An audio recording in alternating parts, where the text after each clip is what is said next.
আসসালামু আলাইকুম রহমতুল্লাহ বরকাতহ। তে বন্ধুগণ, আশা করি আল্লাহ পাকের অসীম রহমতে সকলেই সহি সালামত আছেন।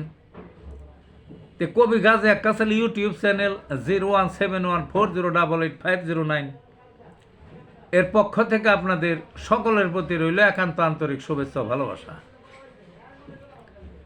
তে বন্ধুগণ, এখন আপনাদের সামনে যে বয়ানটা করবার চেষ্টা করব সেটা হলো উগ্রবাদী মানুষের রোগে হোমিওপ্যাথিক চিকিৎসা।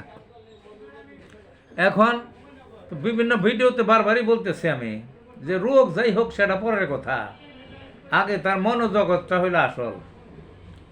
মনের মানে কোন মনোভাবের লোক, সে কোন চিন্তার, তার মেজাজ কীরকম, এইটাই হইল হোমিওপ্যাথিতে প্রথম গণ্য। তো কিছু উগ্রবাদী লোক আছে। উগ্রবাদী কারা? আপনার আমাদের দেশে আছে, বহির্বিশ্বে আছে, আছে সন্ত্রাসীরা, অনেকেই বলে উগ্রবাদী। হ্যাঁ, তারা যথেষ্ট উগ্রবাদী। আবার ধর্মীয় বিকৃত উন্মাদনা থাকে কোনো কোনো দেশে, বুঝলেন না? যেমন আমাদের ভারতে হিন্দুত্ববাদীরা মুসলমানদের বাড়িঘর জ্বালিয়ে দেয়, মসজিদ ভেঙে দেয়, গরুর গোস্ত খেলে ধরে ধরে মারে, আসে না এরকম উগ্রবাদী। এই বড় বড় পর্যায়ের উগ্রবাদী তারা। এছাড়াও উগ্র স্বভাবের বহু মানুষ আছে। কথা কথা রাইগা ওঠে, কথা বলা যায় না, আগুনের মতো স্যাঁত স্যাঁত করে ওঠে। একটা ভালো কথা কইলেও মনে হয় ধরে মারবে, বুঝলেন না? ভালো মন্দ বিচার করে না, আগেই চাইতে পাইতে ওঠে।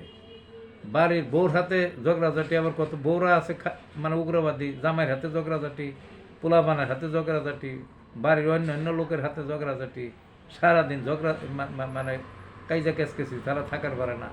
মানে উগ্রামি করাটাই তার ওই মানসিক বৈশিষ্ট্য। এই শ্রেণীর স্বভাবের যদি কোনো রোগী আসে ডাক্তারের কাছে, তাহলে তার জন্য ঔষধ হলো প্ল্যাটিনা।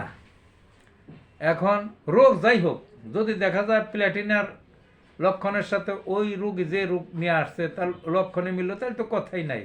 ওই কয়েক ডোজেই দেখা যাবে ওই রোগটা সম্পূর্ণ সেরে যাবে। আর যদি ওই রোগের লক্ষণের সাথে না অমিল থাকে, শুধু এই যে মনোগত যে লক্ষণটা, এই মনোগত লক্ষণ ওই রোগীরও, ও রোগীও উগ্র স্বভাবী, আর এই ওষুধটাও উগ্রদের ওষুধ, তাহলে দেখবেন যে প্লেটিনা দিলে উগ্রবাদী লোকের যে মানে তার যে কোনো রোগে যথেষ্ট কাজ করবে।